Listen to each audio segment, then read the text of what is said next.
bought into it, and I am Mrs. Lee Ann Chimbira. So today is more than just a reunion.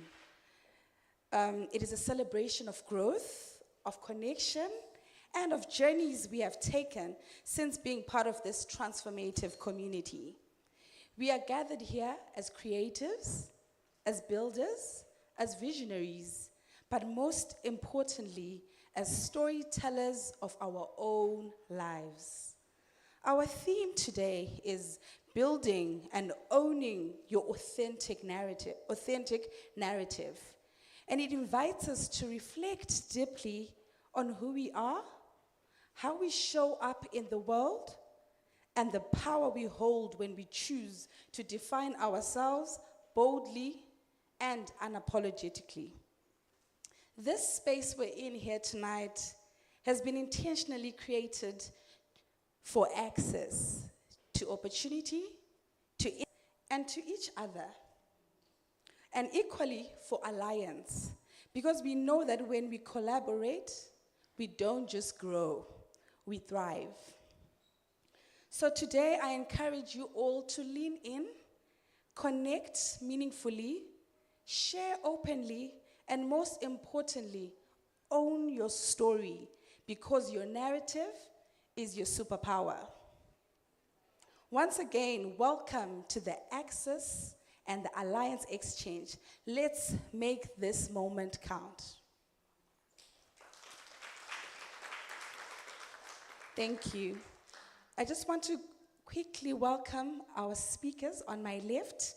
We've got Joyce Chimange, and we have Anne Macreath from Kiko Romeo. Yes.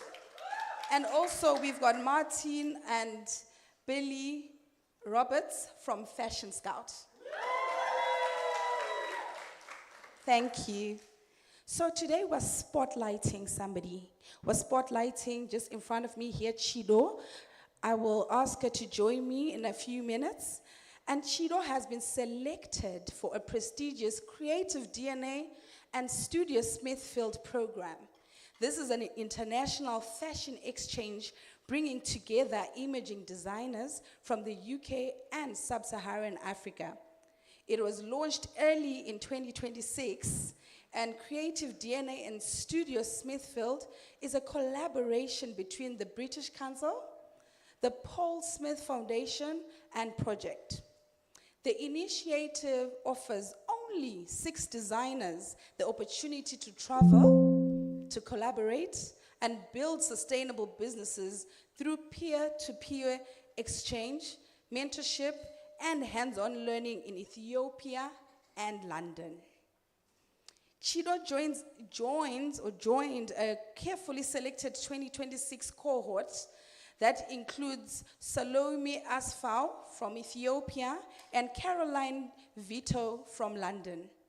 The finalists were chosen by a distinguished panel that included IB Kamara, creative director of Off-White, affirming the caliber and global relevance of the program. The journey begins with a 10-day exploration in Ethiopia, hosted by ICE Addis, where designers will engage with local craft traditions and contemporary fashion practices. From there, participants moved to London for a 6-week residency at Studio Smithfield, a 27,000 square foot creative hub located above the historic Smithfield Market in London's Culture Mile. During the residency, designers receive free studio space, more than 80 hours of business training, and direct mentorship from leading industry professionals. Participants also gain opportunities to present their work to buyers and press, strengthening both their visibility and commercial readiness. For Chido Kaseke, whose work celebrates Zimbabwean identity through bold handcrafted accessories, the program marks a significant step forward And for those of you that hadn't seen her collection, it's right here on my right-hand side. Patch Mawoko is the name of her creation. Patch Mawoko Zimbabwe has built a reputation for reimagining traditional materials and cultural motifs into contemporary statement pieces. Her practice balances heritage, modernity, placing Zimbabwean craftsmanship firmly within global fashion conversations. Her selection highlights Zimbabwe's growing presence in global fashion networks and reinforces the importance of platforms that connect African designers to international ecosystems without diluting identity. So now, we shift into a more intimate part of our evening, a conversation. Because sometimes the most powerful insights don't come from presentations, they come from stories. And joining me for a fireside chat is none other than Chido Kaseke.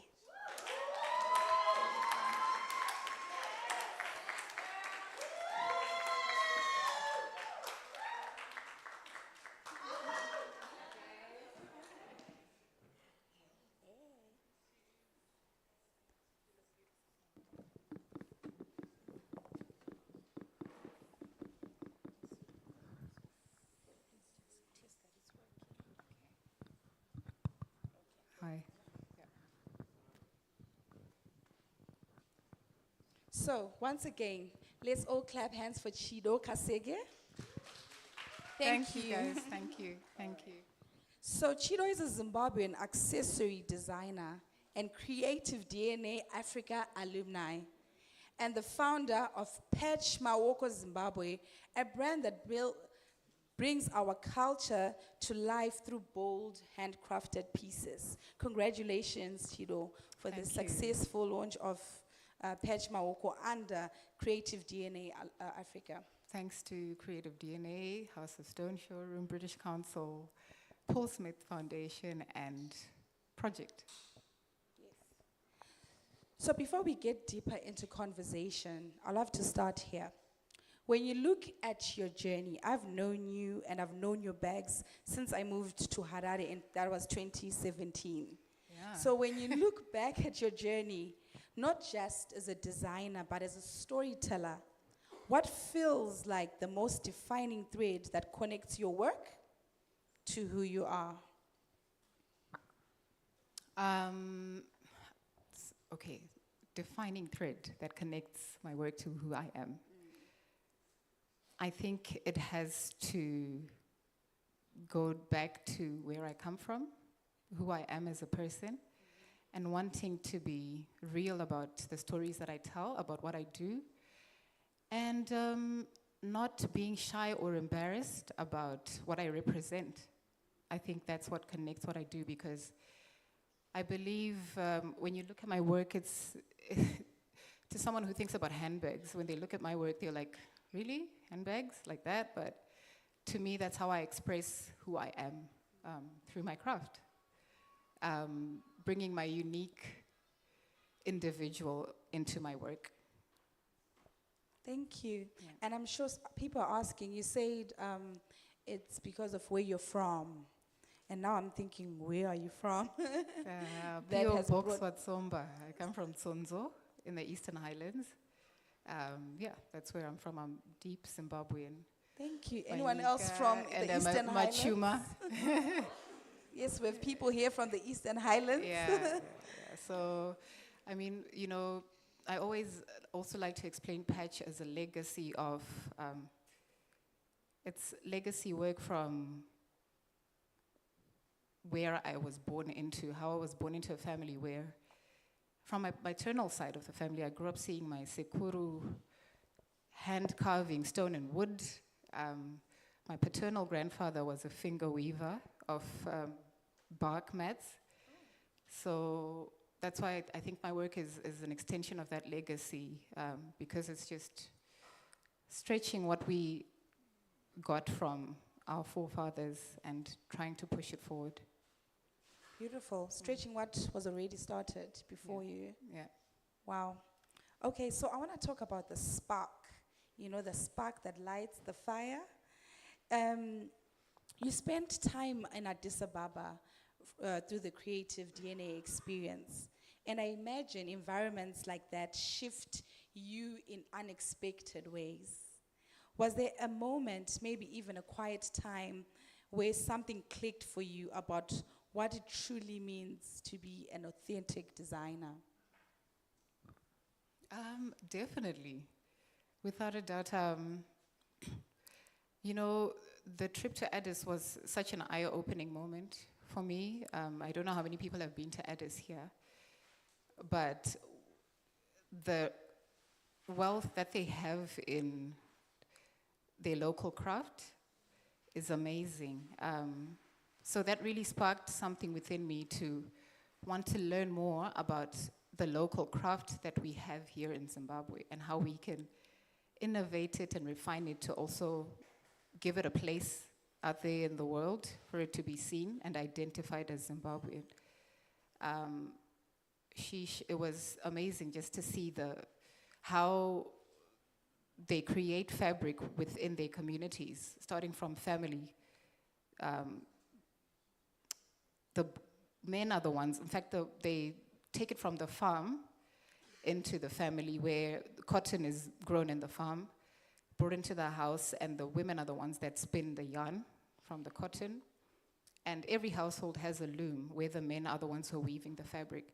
And for me, that just really sparked something. And I said to myself, we have things that, you know, we are very good at. We're just probably not taking advantage of them, or maybe we don't even know they exist. So I want to go back home and learn. I want to go back home and learn from that wealth that I know exists in this country. And we can make use of it to also build our own identity and land out there in the world when someone sees a product and they know it's Zimbabwean without a doubt. So that's what it sparked.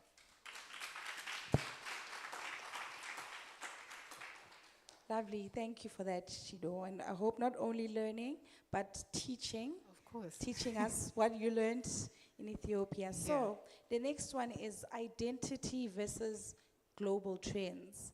We're living in a time where trends move so quickly, and there's constant exposure to global aesthetics.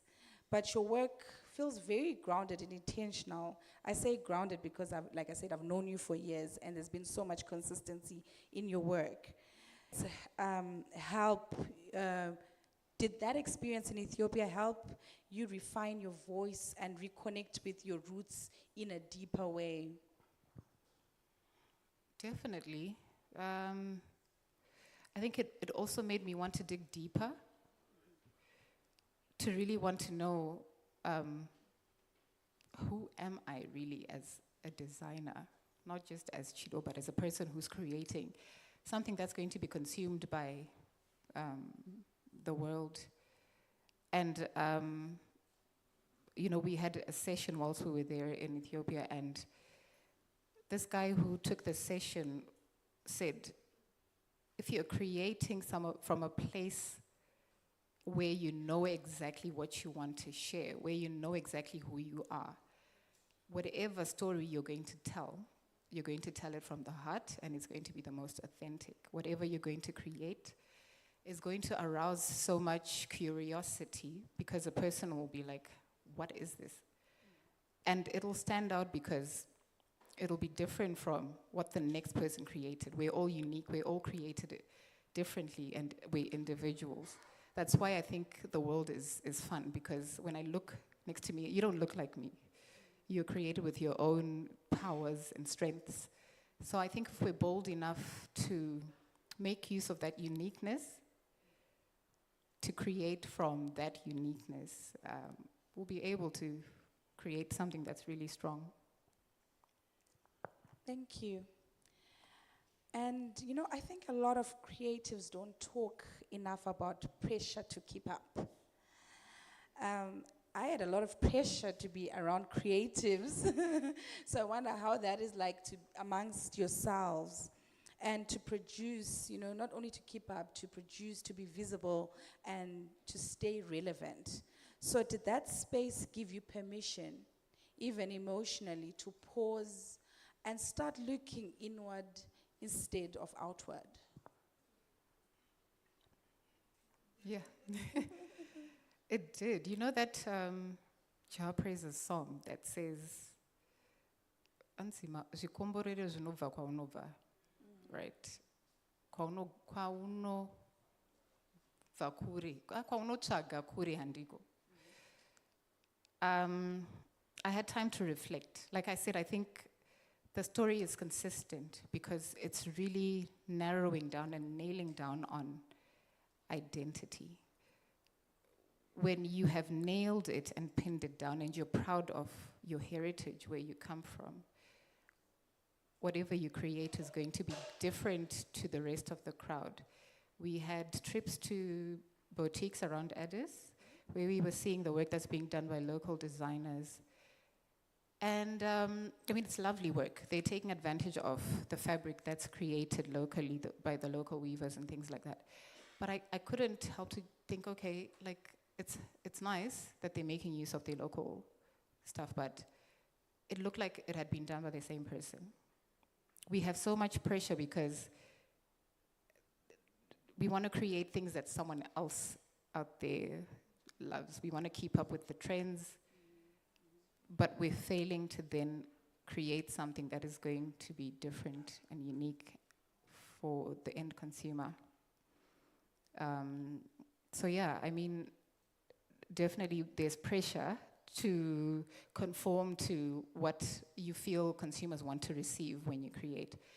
But I think when you know your values, it's easier to stick to them and be consistent. Yeah. Not even just with your work, but just as who you are as a person. Okay. You have me thinking. Powerful. You have me thinking now to look within and not outward anyway. Yeah. So looking back now, what do you feel you've gained the most from that experience? Not just professionally, but personally. And through your lens, what excites you about the future of Zimbabwean design? I think I gained a hunger to learn more. We went there to learn, but I've gained a greater hunger to even want to learn more. And when I've learned, I want to share, I want to work and collaborate with. We were having conversations earlier on with the girls. You can't do anything on your own. If we work as a community, if we work with mindsets that are thinking about collaborating and partnering, you can build a stronger system. So I think that's what I've learned. I said before that I really want to dig deep into our heritage and what we have as a nation, take advantage of our knowledge systems, and how they can help us to grow the creative economy locally. I see brands in South Africa are doing the most globally because they take advantage of their heritage and culture. Lagos, Nigerians are doing the same thing because they know that's where it's at. So, yeah. And I think, what was the last bit of your question? You said something about? What excites you? About the future of Zimbabwe. What excites me is that I think with people with programs such as the Creative DNA, I was looking at, I didn't attend the visits you guys had this week with Fashion Scout, Kiko Romeo, but it's amazing to see how we've got the support that we've been crying for such a long time. We've got amazing people that are supporting us and uplifting us and are doing the most. I know I'm always screaming at Danai because she pushes me all the time to do the things that I'm most uncomfortable with. But I'm so excited about what's happening. I'm excited about collaborating and partnering and seeing what we can come together, what we can come together and do, especially when we're serious about really digging deeper into who we are. Because I think that's really what we need to do. Let's nail it down. Let's nail that identity down. Let's send out an authentic product from Zimbabwe that will stand out and be known as proudly made in Zimbabwe. I like that because, there's so much, with every wedding and Rora, there's always the Rora squad. And I've always just wondered, what is our Zimbabwean fabric? Do we have one? Because most of the time we're wearing South African fabrics and, we're surrounded by all this that are not ours, Nigerian. Fabrics, and I've always wondered what is our Shona or Ndebele material that we can use for our Rora squads, Well, I don't think of fabric. I don't think we've got a fabric, but we definitely have a wealth in knowledge from systems that we need, like I said, to dig deeper into to find out. Listen, I know women used to wear skirts made from bark, fiber, or whatever. How can we take that and innovate it, add value to that, and move forward to create something that will represent us as Zimbabweans? It's not like we're gonna walk around in, but I think that's why we are learned. That's why we've got resources around us. Everyone always says we don't have anyone to teach us these traditions and cultures, but we've got so much to read from. I went to National Archives of Zimbabwe last week, and I was amazed at what you'll find there. It's right there under our noses. We're just not looking for it. Do we really want to know? Maybe we don't. But we can, though, if we really want to. And I think we can actually come up with something that will represent us as a nation. Agreed. I think you've actually motivated me to do that to my little ones, to bring out our real DNA, who we are as Zimbabweans. Thank you for that. Pleasure. So, finally, there's some designers in here, young designers, that also look up to you, that want this opportunity that you were awarded with. So if there's anyone here who's thinking about applying for creative DNA or even just stepping more boldly into their creative journey, what would you want them to know?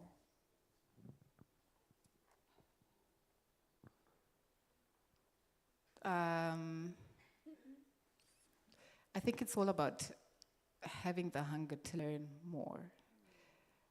We don't know it all. We think we might. Sometimes we think we know it all, but we don't. When you step outside of your comfort zone is when you realize, yay, if I had just asked someone or read a little bit or done a little bit more research on something, take advantage of the opportunities that you have if you're in a space where you've got someone to ask.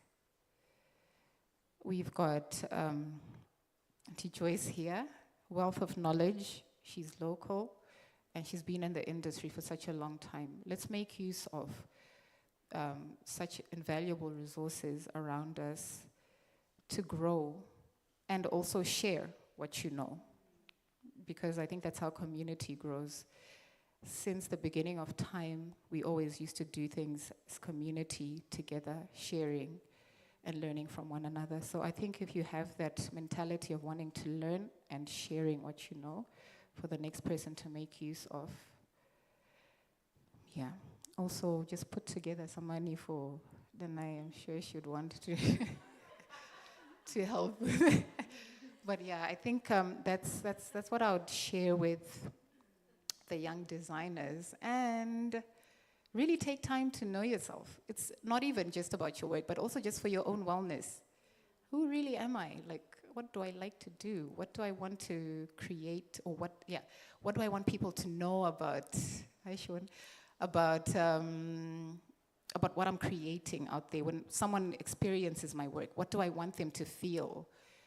or what questions would I want them to, what do I want to arouse from, when someone experiences my work? And I think that will help you along your journey. It will help you along your journey, yeah. All right, so this is asking for myself now, or a comment rather.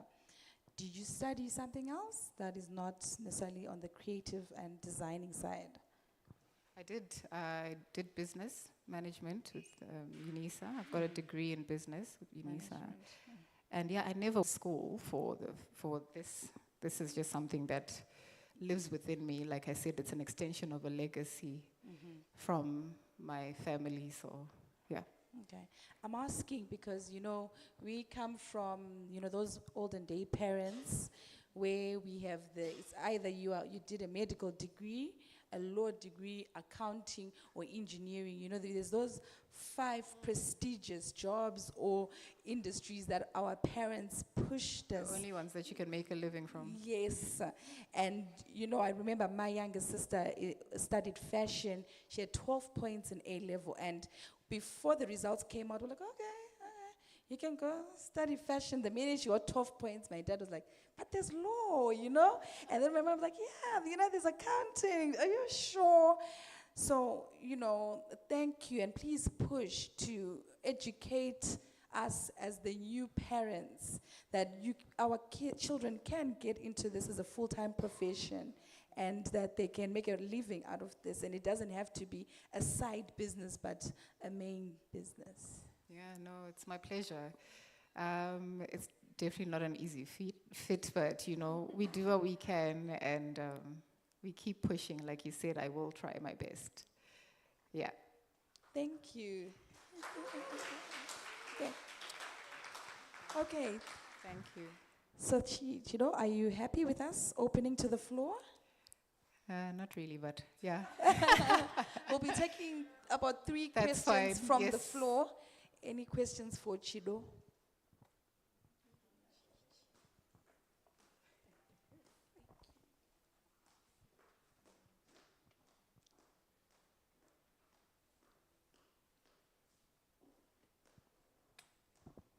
Hi. Hello. My name is Joy, and the question that I have, and maybe because I've got a little bit of insider knowledge, is around your journey. Because I think, especially with the way we've been seeing your face everywhere in the last couple of weeks, in every news clipping, on social media, on WhatsApp groups, it can give the impression that this was an overnight success. So I'd love to know about the sweat, the blood, the tears that have gone into this. And she's asking a question of things she already knows. That's my sister-in-law, Joy. But thank you for that question. And I'm almost teary-eyed because it's been a road and a half. I remember calling Danai last year in January, February, and I was telling her, listen, this is it, I'm enough, I cannot. And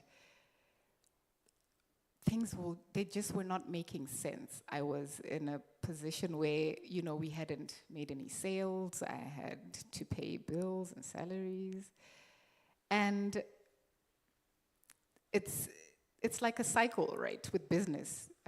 It's like a cycle, so there's good years and bad years, but I just want to speak about how I'm grateful for being consistent, even to my own self. Because I really could have given up. And for real, it doesn't happen overnight. I'm so grateful. It's been a long road. But I'm grateful for everyone I've met along the road who's held my hand, who has reminded me of the purpose that I hold in using my craft to tell stories that are important. Yeah, I wouldn't give it up for anything. A tough journey, but I wouldn't give it up for anything. Yeah.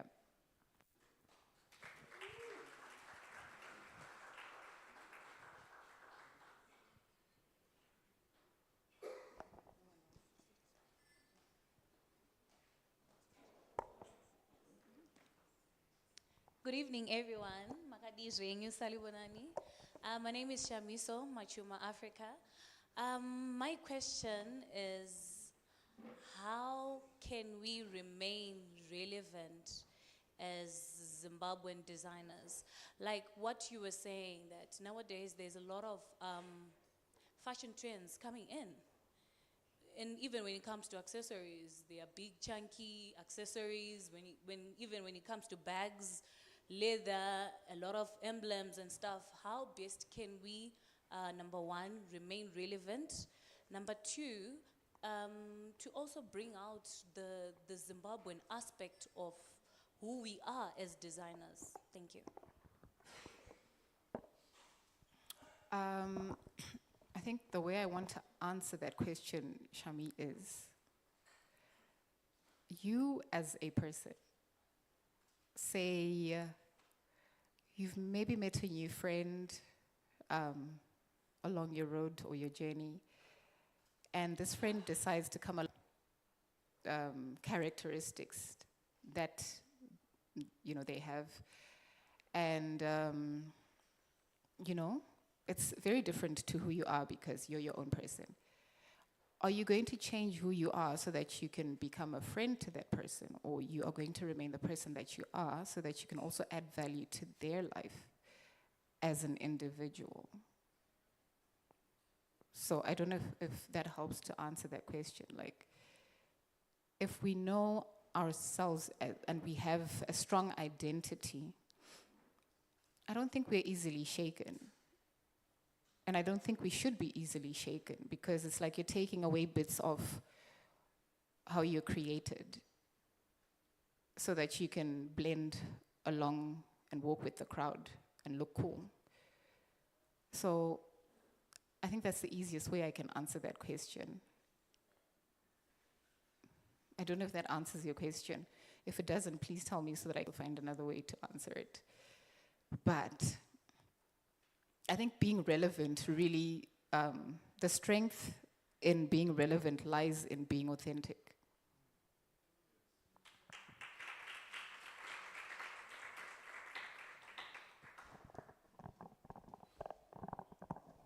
Thank you. I've got two questions. The first one is, how much is the bag with the fringe? Which one? The top one. Oh, the small one. Yes. That's 120. Definitely coming for that. Great. And then my second question is, do you think the Zimbabwean creatives are ready to be where you are? I know it's taken 10,000 hours for you to get where you are. You've put in the work. You were even telling your sister you're throwing in the towel. And then doors have started opening up and you getting incredible opportunities.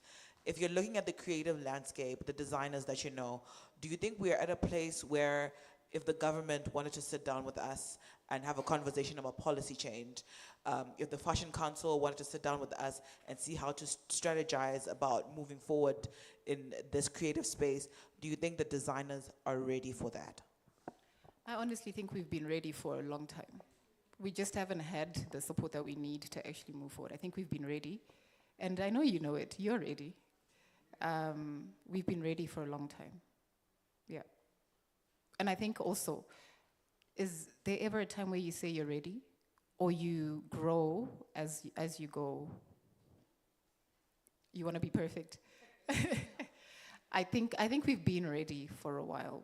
We just need to embrace wherever we are, whatever point that we're at, and go and make noise and knock on the doors that will help us.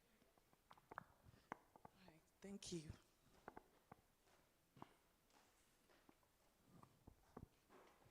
Thank you for those questions. If anyone has a burning question, Chido is still here for the rest of the evening, I hope. She'll answer your questions until you get tired.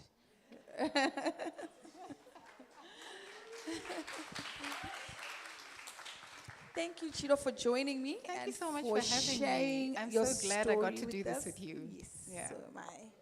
Let's all thank Chido as she takes a seat.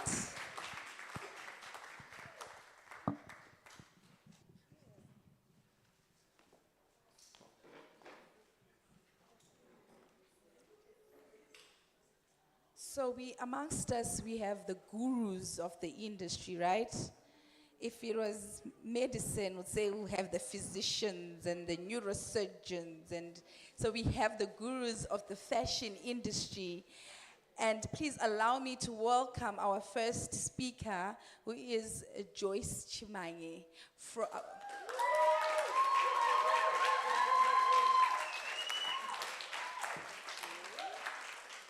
Look at that. Joyce Chimange is a true titan of African fashion, a visionary who over 3 decades has not only dressed a nation, but has meticulously woven the very fabric of our modern Zimbabwean identity. She is the founder and creative director of Zuva, a brand that stands as a cornerstone of our creative economy and a blueprint for sustainable, heritage-driven design.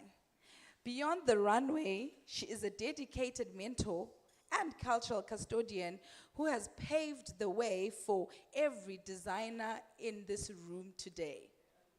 Most recently, her 30-year legacy of excellence, resilience, and artistry was honored on our nation's grandest stage. Please join me in a massive round of applause for our 2026 NAMA Lifetime Achievement Award winner, the incomparable Joyce Chimange.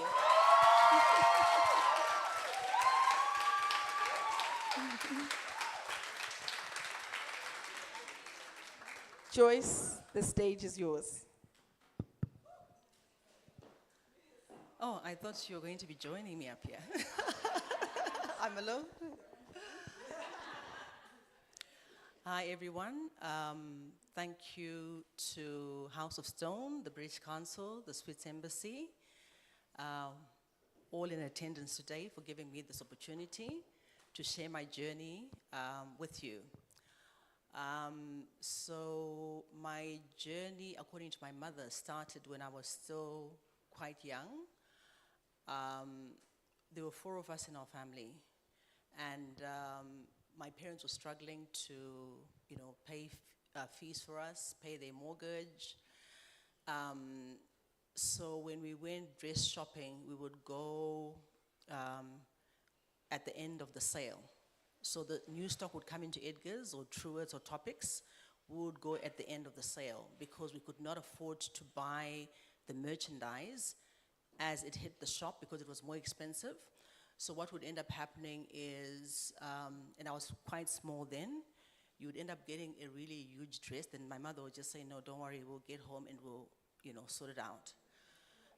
So at some stage, I say to her, why don't you buy me a machine, then I can make my own clothes. So from a very young age, I would actually go, we had a lot of textile factories then. There was Associated Textiles in Kadoma, there was David White at Textiles, there was Zimbabwe Spinners and Weavers in Kadoma. So you could actually go and buy fabric and make your own thing. And they had a lot of stretch fabric, so it was easy to make a skirt, it was easy to make a dress out of the t-shirting fabric. And at school, I used to take orders from other students, for their prom dresses, for their, I suppose you guys are still young, you wouldn't know, we had these lip sync competitions where you would perform and, to someone else's song. So I would take orders for that type of stuff. And even my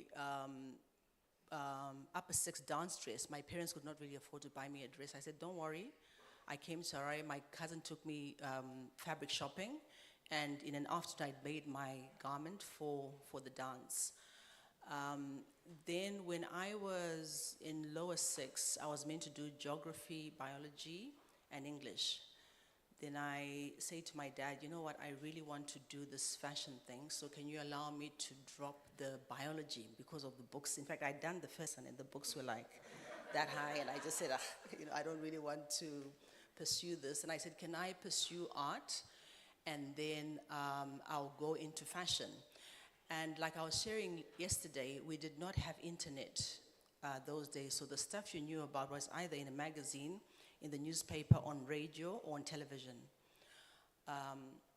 So I had heard a bit about fashion from those areas, and also my exposure to the textile space in Kadoma prompted me to say, okay, I want to study fashion.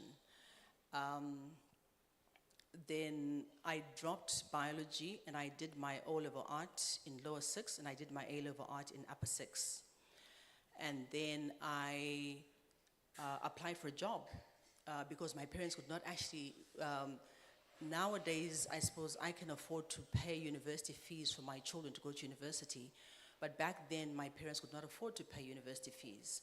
They could only go up to A-level, then use it and, you know, get funding from the government. Otherwise, you get a job. So I got a job I applied for a job in a factory called Cocotage.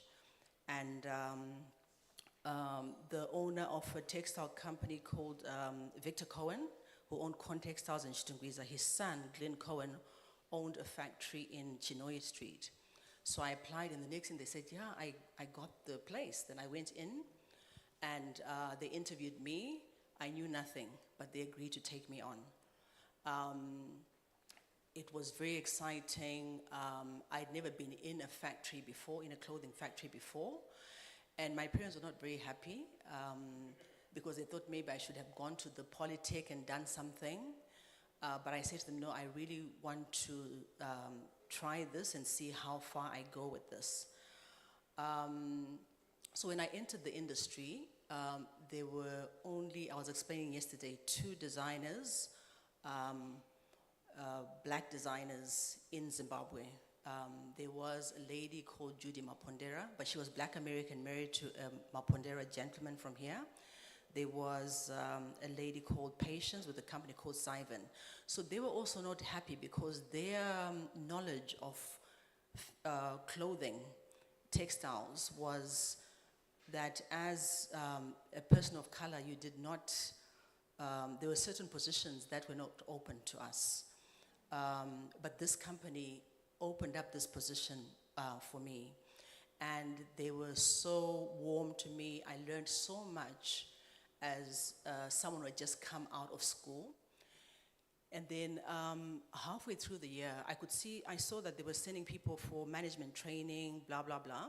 So I approached my boss, his name was Roger Welsh, and I said, Roger, I spoke to Helen.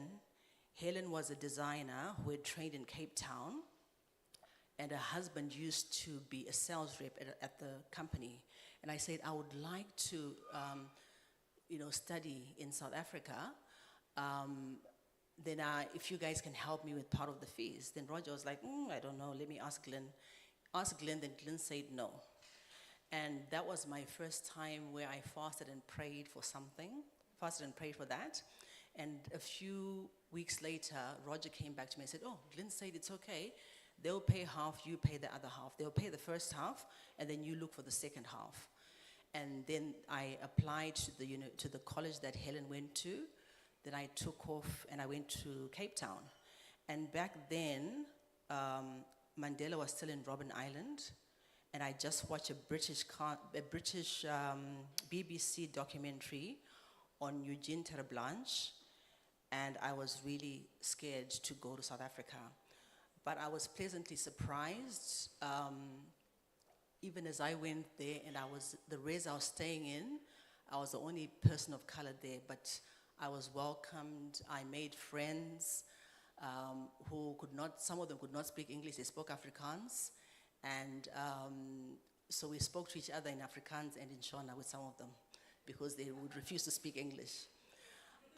There's a white gentleman called Mr. Davis. He used to run a small college in Long Street near Green Market Square, a year's diploma.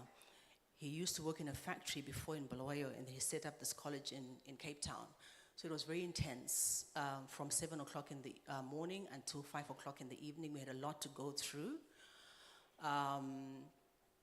When I put my collection together, got fabric from David Whitehead Textiles, because my husband used to work at David Whitehead Textiles, Java and the drill, that's what I did my collection in. Came back to Zim worked for 3 factories before getting married and then moving to Chegutu and then having nothing to do because there were no clothing factories there.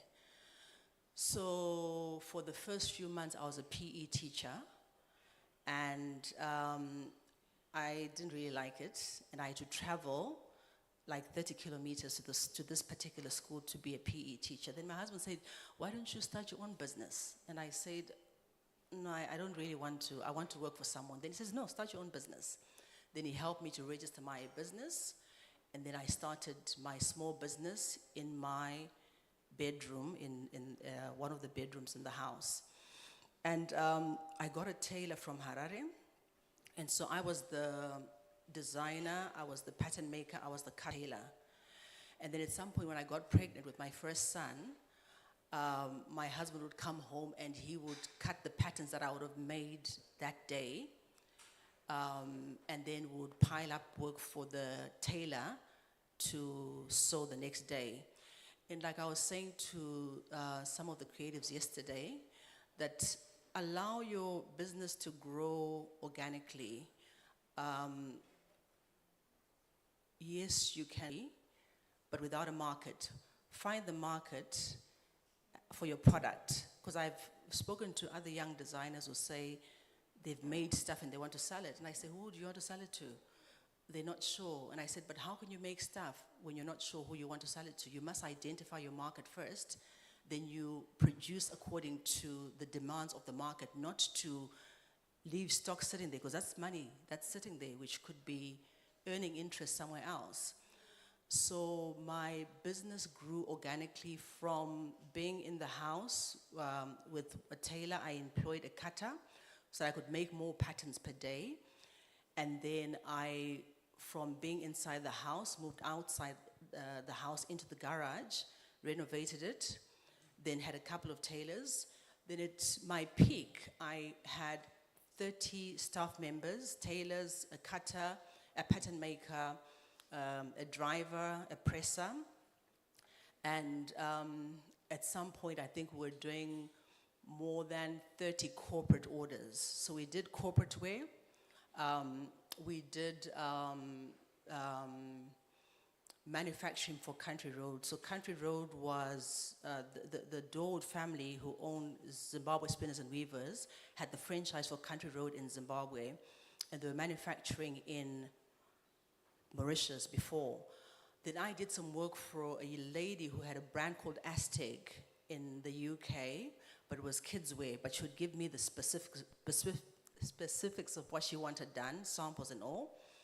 Then it was through her that she introduced me to the Dawoods. Then I started to do the production for Country Road. So I did 80% of the ladies' production. I would put together the collection. I would sample the collection, sell, and then for the next 2-3 months, we're in production, we're delivering, and they used to order maybe 2-3 times a year. So that kept my workshop running throughout the year, including the corporate wear. So like we're sharing yesterday, I was saying that sometimes we need to do things that we don't like to do in order for us to fund the things that we like to do. So the corporate wear was very stressful, especially when you're doing, so we used to do like even suits, a tailor jacket, skirt, pants, shirt, cami, and you've got a company with maybe 30 ladies, and they all have different body shapes. And then so I also learned to be patient. I also learned to receive criticism without throwing my toys out the cot. Because some of the ladies were not nice, and they paid their deposit, and they want you to deliver. I remember the one time I did an order for a law firm, and I'd been servicing them for about 10 years, and then someone else came in, and I think they had someone else who they wanted to take over to do the uniforms. And when we went for the fitting, they rejected this, rejected that, said, no, we're sending the stuff back, it's not according to our, what we agreed. And they paid a deposit of about $7,000, which was a lot of money back then. And I had to look for that $7,000 and give them back. Then I had to give away all that production to all my relatives. And at that time, it also put me off the corporate way a bit. Then in 2004, I started the retail for Zua. I started in Dune Estate, Masasa. Then I opened another shop at Same Levis Village. In 2006, I opened a shop in Joburg, Four Ways. But things started to get progressively difficult in the country. So by 2008, things were bad. So we had to cut down the number of staff we had. And like I was explaining yesterday, to stay in business, to pay the workers, I even had to travel to Mozambique, buy groceries, because people didn't want money, because money could not buy food. There was no food to buy. So we're paying the workers with food.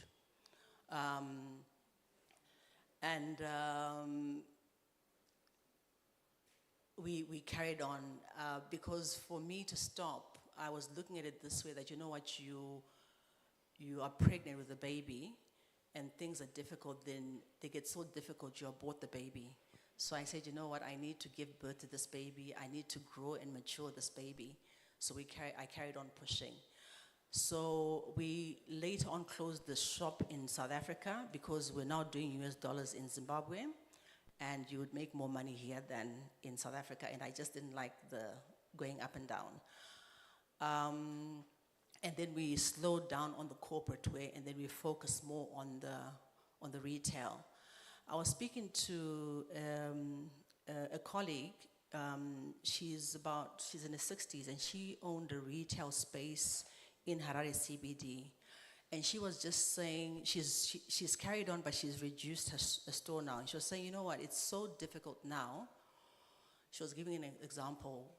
At some point when she was retailing in the early 2000s, late 1990s, there's one Christmas where she was able to buy a brand new Mercedes-Benz from the sales from her shop. So I feel for creatives in this space now, because the amount of disposable income that was there back then, and also the fact that there was some level of protection where people were forced to buy what was available locally. So businesses here were able to thrive. But things have changed. It's really challenging for businesses to stay afloat. So I really take my hat off when I see you guys pushing, because it's not easy at all. And also the fact that I feel maybe there is not such a strong sense of identity, what can I say, love for ourselves, that people take off and they go to Dubai, they go to China to buy stuff which they can actually buy locally. There isn't an appreciation for art and the creative space here. I'm a former trustee for the art gallery, and that's a conversation that we had as well, that we should have maybe events where we get people to appreciate the art that's here, because it's appreciated out there, but within ourselves, we don't actually appreciate it that much. Should I round off? Okay. So also a few years ago, I, through encouragement from a board that I sat on called ACVIS, I initiated the formation of the Fashion Council of Zimbabwe together with Danai and a couple of other people. Because during my journey, I did not have a community that was there to help me to grow. And we need spaces like that to help each other to grow, and also to be able to even approach government with our issues that will help us as a community. Yeah, I think, yeah. I'm Oh, yeah. sorry, you know, there's a boss behind me that will keep saying, time, time, time, time. Okay, a quick one. So apart from I was doing the clothing initially, later on I moved into the leather products. So I like the fact that Chido is trying out different things. And I've just currently moved into wellness products to complement what I'm doing with the clothing. Thank you.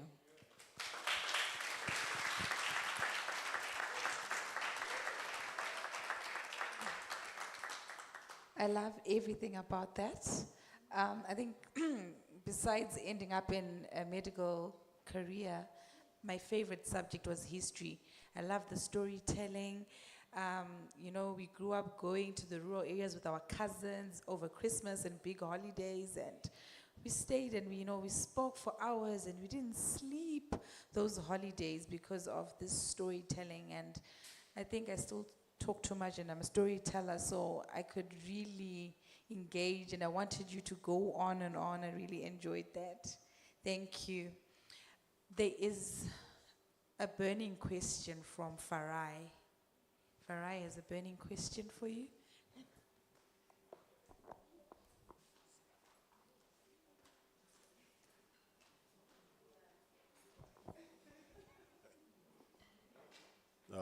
Hello. Okay, so now my question is, especially with the way that your story, and I know your brand through my mother. She's probably buying something every now and then. Wow. So, shout out to you. But my question is, or the one that I saw that was pertinent, is with the way that fashion is going and the way that this room is, it's more everyone is experimental or avant-garde or haute couture, if I can say. But for me personally, it's more streetwear, but no one is going through. So my question is, are there any programs where people can go through, where people learn about MOQs, people learn about the economics of fashion that can then bring down to streetwear, but luxury streetwear? If you look at an example like Louis Vuitton is now getting into streetwear, Hermes is now getting into streetwear, and so forth and so on, where streetwear is now your everyday clothes instead of things that are more tailored, more grown to you. Are there programs where people can think about, I can make the red carpet clothes, but I think about your everyday jeans, your t-shirts, your ETCs. So in terms of heavyweight t-shirts, what grams are going for? Do I need to go to different countries? What are the supply chains? And so forth and so on. So that's my question to the British Council, the Creative Economic Week, the panel, the people that are at the forefront of it. Are there more programs that more focus on how to create a business, not for fashion or be creative in fashion, but are they programs that people focus on, if I start my brand, can my brand be economic for me and economic for everyone else? I thank you for that question. I think with the issue of the business of fashion, there are programs that have run through the Fashion Council of Zimbabwe. There are programs that have run through the British Council tackling the issues of business in fashion. And in terms of your question on streetwear, there are quite a number of young designers who have ventured into streetwear, but I suppose the money to actually upscale that, they don't really have the money. But for example, when you look at a brand like House of Stone, that is like it's sort of like streetwear. Am I right, Anai? It's not. How would you describe it? Let me find you. I'm at 2K. Sorry?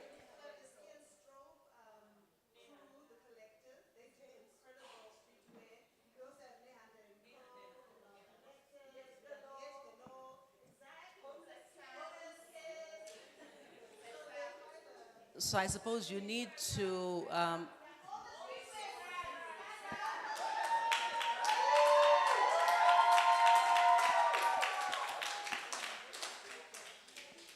Okay, so does that answer your question? Uh-huh. Okay, thank you. Okay. To be honest, I see the streetwear with the what we call the Amatuke, the kids of nowadays. I think they wear a lot of streetwear, a lot of jeans, t-shirts. Anyway, moving on. And I think another brand that's actually retailing is Kid Hunter. Is that streetwear? Yeah. one more question. There we go.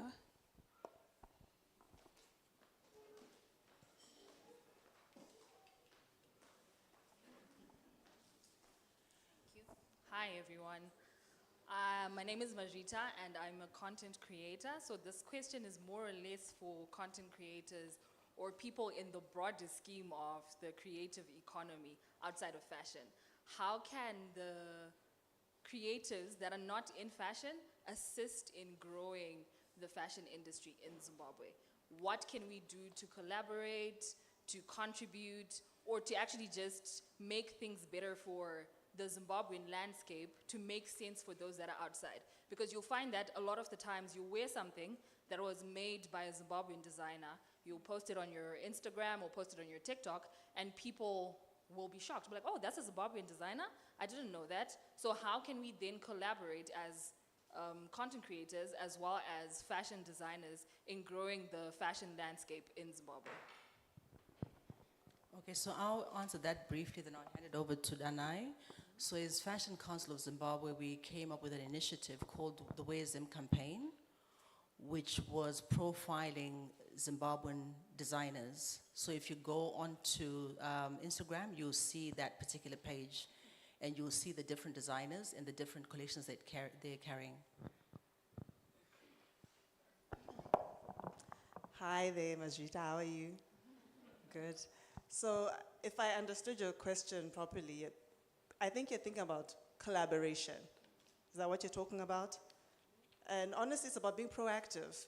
Do you know how many people, photographers, stylists, models, that slide into my DM?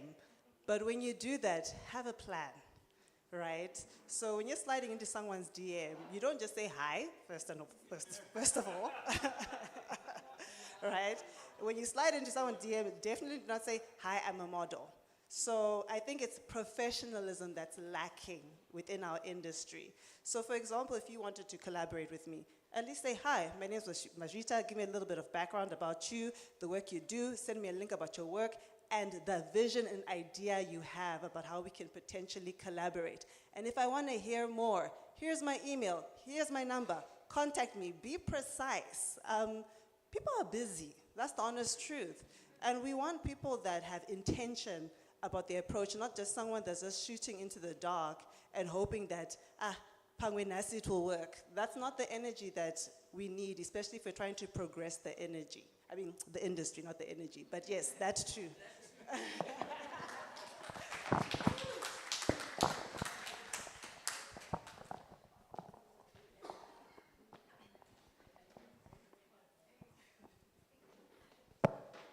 Thank you for those questions. Joyce, do you have any closing remarks before I allow you to take your seat? I wanted to just encourage everyone. It's not an easy space to operate in, but keep pushing. You've put something into the ground, it will keep watering it, it will grow. Thank you.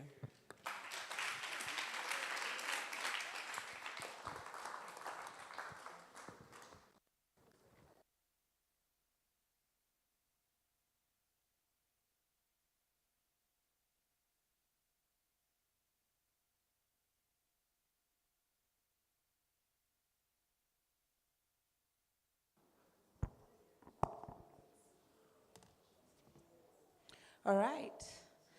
Our next guest is a true revolutionary of the African fashion landscape, joining us with a wealth of experience that spans decades and borders.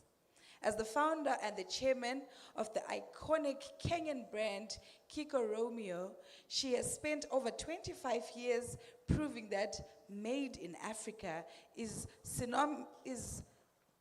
with world-class luxury. Long before sustainability became a global buzzword, she was already on the ground collaborating with local artisans and utilizing heritage textiles to create a brand that is as ethically conscious as it is aesthetically breathtaking. A former chairperson of the Festival of African Fashion and Arts, she is a powerhouse of regional integration and a tireless advocate for the professionalization of our creative industries across the continent. Please give a warm welcome to a pioneer of Africa artisanal design, made in Africa, right? Artisanal design and a mentor to the next generation of global talent, the incredible Anne McCrith.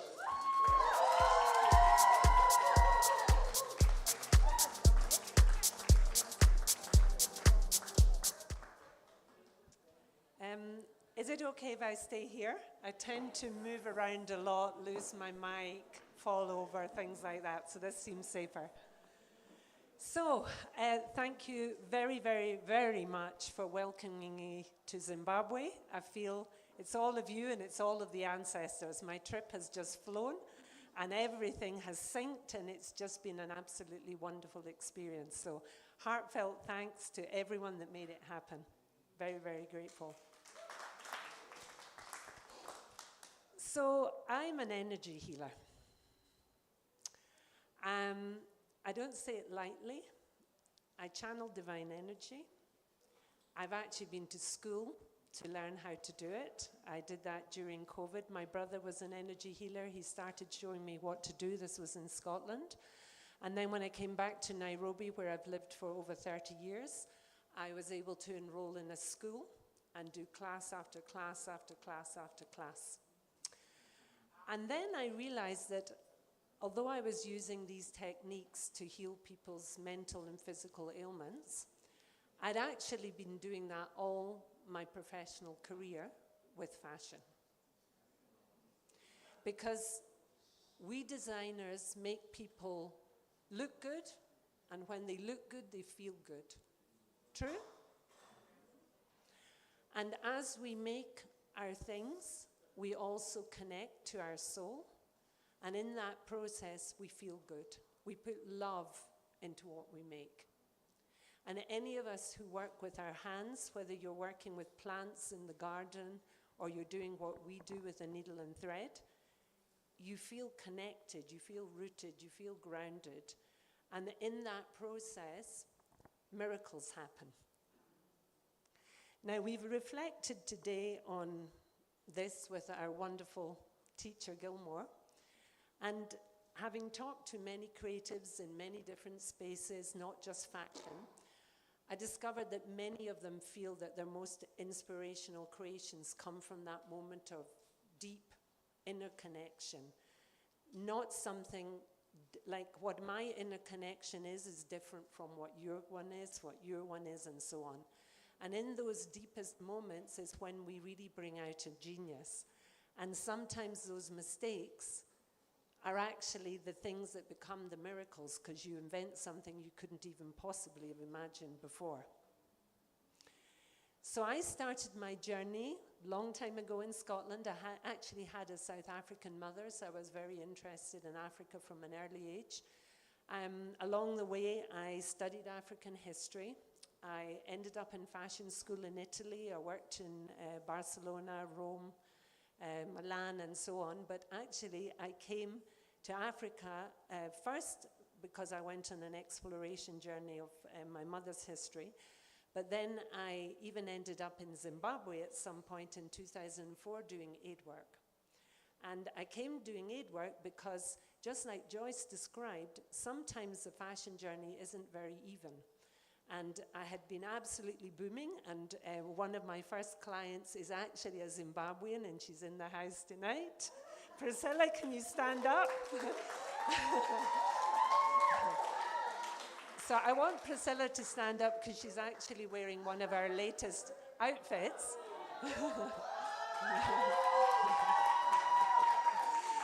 And it's made of regenerated orange peel, and that's just a wonderful thing. The model is a wonderful one, and so is the dress. It keeps us rooted, it keeps us in the earth. So, just like Joyce said, the journey goes up and down, and in 2003 we had bombs, we had terror attacks in Nairobi. It's a different situation from what you had, but it affected us nonetheless. And I had actually done a bit of aid work before in Angola. I come from a farm, I'm very practical, and so I ended up coming here for 3 months, which became a little bit longer than that. I stayed for 8 months. I was actually a country coordinator with my fundraising and negotiating capabilities, re-establishing links with the Zimbabwean government and working with HIV projects, which, this is the first time I'm back after 2 decades, and it's just been such a blessing. Wonderful. So I wanted to talk a bit about the mentoring work I do, because the brand's now 30 years old. My daughter came in, she was designing collections for 7 years, much of what you will have seen on Instagram. But then she's now tired of working with her mother, normal. So she's off doing her own creative journey. I've been doing a lot of teaching. I've had a bit of a break from the designing, but now I'm back again designing. But in this, it's really been a wonderful experience. I've done a lot of curriculum writing. We've done a lot together with Fashion Scout, and I've also done a lot of my own. And I'm currently setting up a fashion innovation lab in Nairobi with umpteen machines for designers to make their prototypes to the right standard. I've also been part of the Kenyan Fashion Council. It's not always a smooth journey. It tends again to do rocky ups and downs, but these things are all coming together, so important. I've taught in Sudan before the war, in Ethiopia, in the Gambia, online during COVID, in Kenya, now here. And then I also work with the African Development Bank Fashionomics program, so maybe some of you have been on that and very much enjoyed that. I wanted to answer a little bit the streetwear question, because I've really been fascinated by the whole rise in streetwear, because back in the day, fashion has been very much a female-dominated business, but nowadays a lot of youth have come into it, and I've observed that a lot of young men are choosing to go the streetwear direction. Some women also, but a lot of young men are in that field. And in fact, in Kenya, we have an extremely vibrant scene. We have Studio 18. A number of them are our mentees. Nairobi Apparel District, who've worked, they've done a collabo here with, help me someone here, reuse, recycle, something, a Zimbabwean streetwear brand. They have Akiba, Metamorphosis, and many other young men who came together, and how they sell their product is very different. They have events with great DJs at night, obviously. They start late afternoon, they have their pop-ups, and they sell. And recently they've been telling me they're selling a lot. You know, it took a little bit of time to get traction, but it's really something that the youth are crying out for. We have youth on our streets protesting for political change, and they identify with streetwear, street culture. They can put their messages on their denim jackets and so on. And even myself in my 60s, I'm also buying those things because it makes me feel younger. It makes me feel I'm identifying with the same cause. My brand, I have another model in the house, Billy. Which that one is also like personally tie-dyed by me and designed by my daughter. So it's a collabo item. But our brand was always known more for timeless design, really great cut and fit, and things that people can hand down to the next generation. And I was very much honored. I'm staying with Priscilla, and I found that she's still wearing the clothes she bought 20 years ago from me, and she's still wearing them today like they fit, they're new, she feels good in them. So that's maybe been my personal design preference, but in my teaching, I'm teaching all kinds of designers from all over the continent, because at the end of the day, we've got a large population. We have very diverse people, very diverse interests, just in any market. And in any market, you have to have everything, from the basics, from your underwear, from the outerwear, all the way to the things you do for occasions and weddings. So for me, the creative territory is very rich. It collaborates absolutely with graphic designers, filmmakers, and all kinds of other storytellers. And I'm very passionate, actually, about inter-African selling, because I feel we're being so focused out there, and sometimes we run here and we run there, and it's difficult for many of you to get visas, and you get frustrated. And then we look at, hang on a minute, but actually the numbers are coming from Africa, the sales are coming from Africa. We're building each other, and we've got an interest in each other. There's nobody in this room that's not interested in Burkina Faso and Traore. Like, the whole of the continent's interested in what's going on there. And while it's wonderful, we do need to get our brands to the standard that can go anywhere.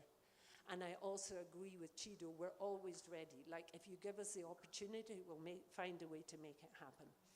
But I'm passionate about this because the rest of the world is in total destruction, collapse, I would say. Not the East, but Europe, North America, like it's a mess out there. And we have our own messes, but the one that's going on right now is an even bigger mess. And I feel that we as designers have a huge role in creating things of beauty. Things that make people feel good. Glamour. Journalists love glamour, and yet all we see is guns.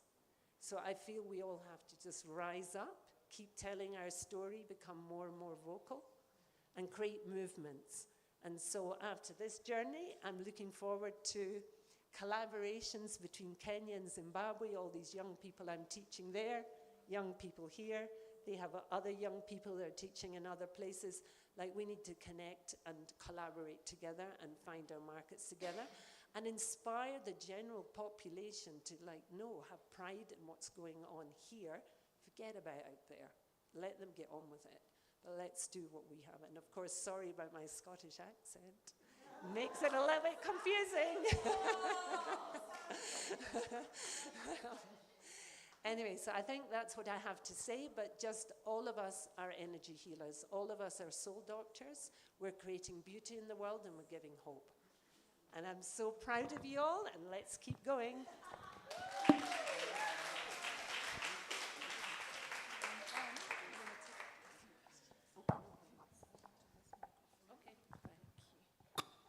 Thank you so much, Anne. Any questions? Yes.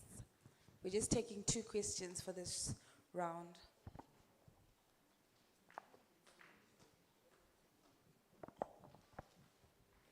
Good evening. My name is Charmaine. I'm a content creator. I heard you mention that the blue dress was made from orange peels. And I'm very fascinated with sustainable fashion because I think people don't really understand the impact that fashion has in regard to pollution. And there's popular brands like Loewe, which have gone into making materials from orange peels. Brands like Chanel that have repurposed their old materials to come up with brands like Never Old, Nevold. And so I would like to find out how we can properly educate the new generation in sustainable fashion, because whatever we do now is going to affect us later on and the generations to come, as well as thrifting. Thrifting is very popular, but it's almost a paradox because too much of the clothes that come globally land in Africa and end up causing pollution. But at the same time, it's a sustainable way to practice fashion as well. So how can we as the fashion community educate people on the importance of sustainable fashion? Thank you very much for that question. So I would like to start by saying that Africa and indigenous populations all over the world are actually the creators of sustainable lifestyles. The way of life that we have in Africa, in most places, is based on, like, you know, using your things for a long time, handing them down when you no longer need them. Like, we are not usually the polluters. That may happen when we're using plastic bags and things like that, but sustainability became a buzzword, but if you look at who's marketing it and using it, it was a necessary movement in developed markets where waste is exponential. I don't know how many of you have sat in Europe or North America and seen, you know, you order something online, how much packaging does it have? You go and watch people shopping, how many things do they have? Like, they're never satisfied. It's just more. And when we talk about fast fashion is about consumption. Now, I don't know how many of you in this room, but I know about Kenya, there are very few people that I could say are really true fast fashion consumers.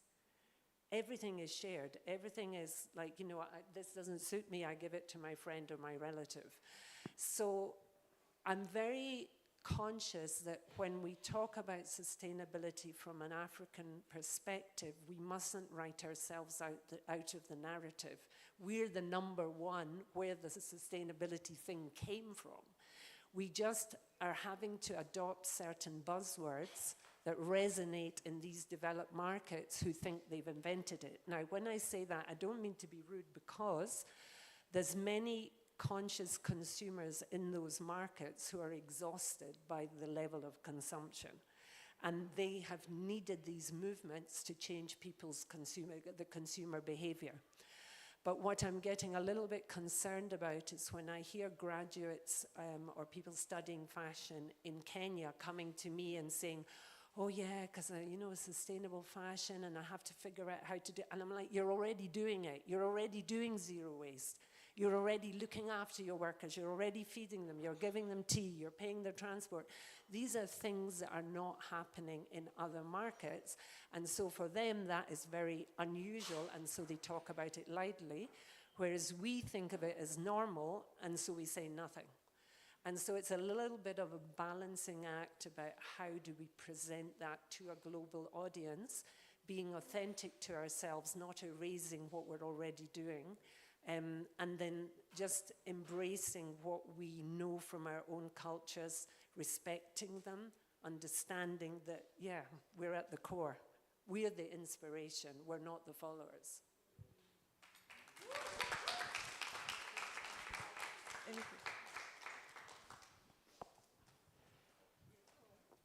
So just a side note on the regenerated fabric.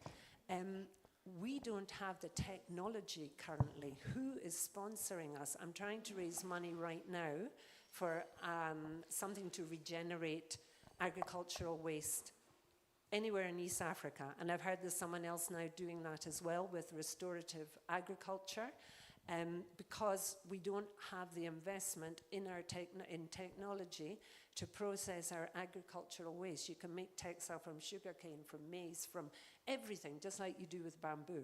But to put up one of those plants, you need a considerable amount of investment, but not something that the big banks across Africa or our governments couldn't invest in. So instead, that particular fabric we bought from India, we tie-dyed in Kenya.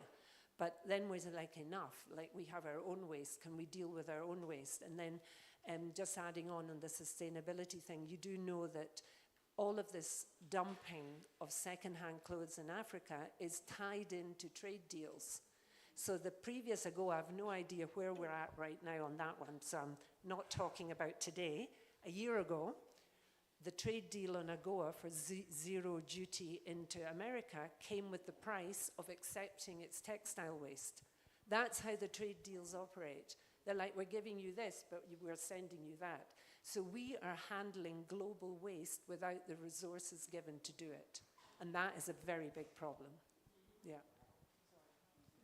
Next question, sorry. Good evening, everybody.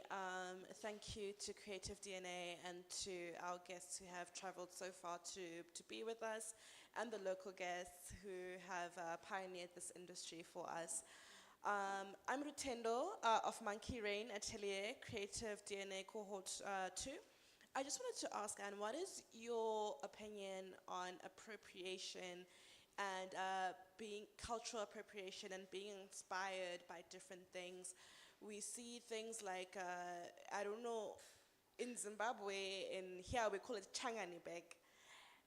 It's like that striped plastic bag, which has now been like sold for, right, it's like a, you know, being sold, a travel bag almost, being sold by like different brands in Europe as like very marked up. But here it's like not even, it's a very normal thing. I just want to know your opinion on that, what we can do about that. Is it IP, is it patents? Even as a Zimbabwean young woman being inspired by Ethiopian fashion and linen, like I just want to know your thoughts around that. Thank you guys. A good question and a very complicated one for me to answer. There's various things. So, for example, our bag, I think I saw, is like, is this from Kenya, the Kiondo? Okay, well, it's like Kenya via Rwanda. The Kiondo is registered in Japan as Kiondo. Now, whose responsibility would it have been to register it? I would say the Kenyan government's. And the Ethiopian government has been much more on it in terms of registering their cultural heritage products. So that's just one diversion in that direction. When it comes to designers and what we can use and not use, it's a very tricky one because we definitely get inspired. I get inspired by traditional culture a lot, but I try and abstract it sufficiently so it's not like a copy of whatever's going on. But I did once take jewelry by a Maasai women's group I work with to New York to put down the runway with my clothes. And I got a huge backlash because people thought I was presenting it as my work, whereas actually I'd clearly said it was their work, but people don't read the small print. So that's another thing to be careful of. I also have the direct experience of knowing the Valentino campaign shot in the Maasai Bomas, like a fraction, like they paid nothing. They gave them all new kangas to wrap around them, very, very, very little money. And then off they did the shoot and then went back with a world campaign. Now, I'm singling them out, but I shouldn't be because that's practice amongst many, not just one brand. It's just an illustration. So I think when a huge brand comes in like that, like where do we start? I'm not quite sure, but I do feel government should be involved. And then there was another thing that came to mind on that. Oh, it's flown out the window again, so I'll give it a gap, but it's not an easy discussion. And then also, I think I, as a white designer in Africa and Kenya, have to be more careful. But I don't think it's only me that has to be careful, because sometimes also when you go into this indigenous community instead of that one, it's also about how you work with them, how you give credit, how you tell your story, that it's honorable and respectful, and if financial compensation is necessary, then it's also there. But yeah, I had another good point, but I've forgotten it. Yes, we are. Thank you. Shita, are you happy with that? Okay. Okay. Great conversations, right? So before we carry on to our final speakers, please help me thank once again Creative DNA Zimbabwe, the British Council, the Embassy of Switzerland, House of Stone Showroom, and Fashion Scouts. Thank you, thank you. So last but not least, please allow me to call to the stage Martin and Billy Roberts.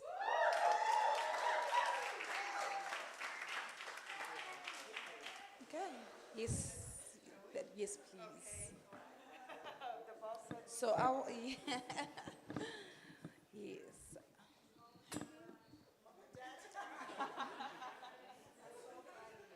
So for those of you that don't know, Martin and Billy Roberts are the founders of Fashion Scout, which is a major international platform, London-based, that scouts and amplifies talent.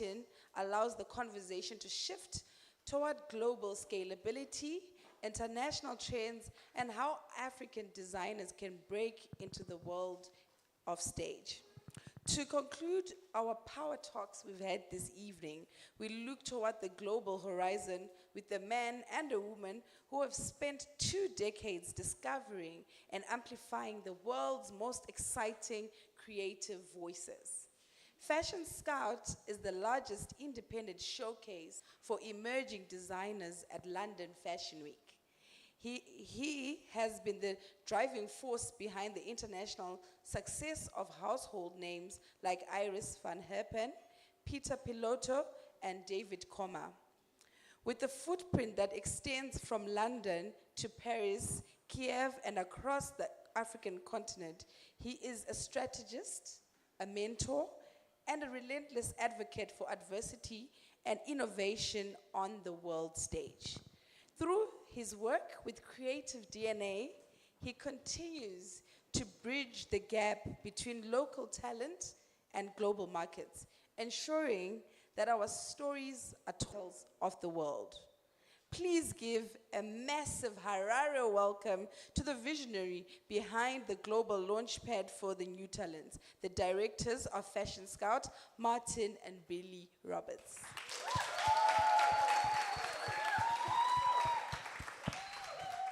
I just want to say, when she said he, she meant we, yes. Without her, Billy is my wife and my business partner and my boss, and I'm so fucking proud. Hi, everyone. Firstly, I just wanted to say thank you for welcoming us so wonderfully in your country. We have felt extreme joy and been honored to meet so many of you and feel so welcomed. We are so inspired by the creativity in Zim and how wonderful and how willing everybody is to share experiences and learn from each other. We've learned so much from you in 5 days, and we are looking forward to learning so much more and meeting so many of you. And also I wanted to thank Danai and House of Stone for calling us to be your partners or choosing us to be your partners in this wonderful, as thanking the British Council and the Swiss Embassy for this wonderful project. Yes, thank you again. Yes. So our story starts way back before I met Billy, back in my early days, yes. And I was a fashion PR and I was working with designers. And I was working with creative designers, and for me that was my passion. When I was at university, my friends were in bands, and they were like, come and play instruments, come and be in the band. And I tried, and it didn't work out. And then they're like, oh, we've got a gig on. And I'm like, have you got your posters up? Have you got your float for the door? And they're like, we hadn't even thought of that. And I realized my skill was actually working with creatives and helping them achieve what they want. And when I was in fashion PR in London, we were working together and we had amazing talents and they wanted somewhere to show. And they needed somewhere to show. And so we founded this thing called Fashion Scout. When we founded it, it was called Fashion Scout because, I don't know if you know the Boy Scout movement with Baden-Powell and all of that. We were in Baden-Powell House. We were like, London Fashion Week's there. Across the road was Baden-Powell House. And we were like, we're going to call ourselves Fashion Scout. And because we're in the Scout Hall, like that. And then we're like, hey, we're going to scout talents. What a great name. Isn't this such a wonderful thing? And so we started working with these designers and we started showing them. And then we realized, actually, creatives need also help and guidance on how to build businesses. We saw came through, and there was no one there to help them. And then we started working on mentoring, how to actually run businesses. And we started in London. Where do you start? You start in a room above a pub. And so we were above a pub once a month, you remember, once a month, and we had, so everyone came and got a pint, came upstairs, and it was like, and we would have like 50... How to incentivize, right? And it's like, there'd be like 50 designers in a room, and we started talking to them about business, about the other side of creativity. Fashion is a creative business. It's not just creativity. And there's two sides to learn, and you've got to work together on that, don't you? Absolutely. I mean, we go and study in a fashion university and we learn about pattern cutting, technical drawing, CAD drawing, this and that, but nobody really teaches you about, how do I book my stylist? What does a stylist actually do? How do I work with the photographers? How do I actually do my business planning, financial forecasting? All that is not really taught. So obviously it's all these areas that make up your successful business. I mean, all of you will know that creativity is not enough, right? So there's all these other boring jobs that you have to do along the way. So Martin said, I mean, this whole kind of business acceleration started slow, but started out of a need and recognition that all the designers that we have worked with needed that additional support, not just an opportunity to showcase. And as Martin said, I mean, the showcase started by recognizing a need, a gap almost, where the designers were saying, I really want to showcase. And not everybody can showcase, firstly, afford to showcase at London Fashion Week. And secondly, also be chosen on the official schedule, right? They are quite a hard space to navigate. However, London as a platform still gives and provides an opportunity for emerging designers to showcase, because London is very open to different cultures, different narratives, different stories, different talents. So we knew we had already the city that welcomes this. And we were like, okay, how do we support this? How do we support this talent?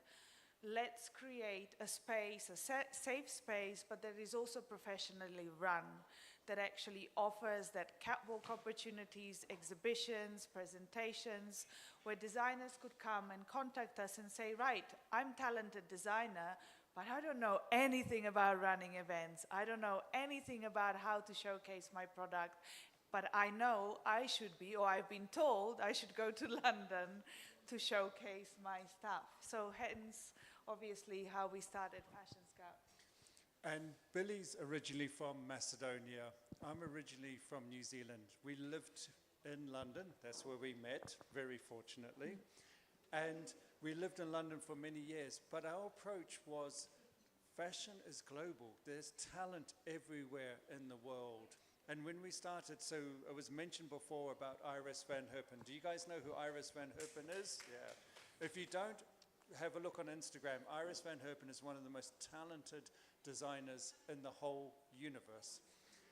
She came over, and the London Fashion Week were like, you're not from London, so you can't show. And we were like, you're talented. And that was our thing, was we looked to see where is talent from, and we realized it's from everywhere. When I first started working in the fashion industry, it was very closed off. It was not very adventurous. People really weren't into things outside of the London, Paris, Milan, New York. And we were like, no, this is not right. And so we started working with designers from all over the world, and we loved it. And we found talents that in their own countries have become huge, that globally have become huge. And that's been one of the driving forces of what we've all been about. We were fortunate, we'd been doing some work with knowing the people at the British Council in the UK, and back in 2019, 2018, they approached us about doing this wonderful project in Kenya called Creative DNA. This was a program they'd done the research on and they wanted to start running. And we knew the guys in London because they'd been coming to our events, and we'd done some work with them from designers from Pakistan and other places, and they asked us to come and start. And we talked with them, we put in our bid and everything, and they accepted us, and that was our starting point. And then we went to Kenya, and we went over there with the intention of showing this is how people from around the world do their business. And the Kenyan designers taught us as much as we taught them. We were going to bring them over to the UK, and we're going to do a nice showcase.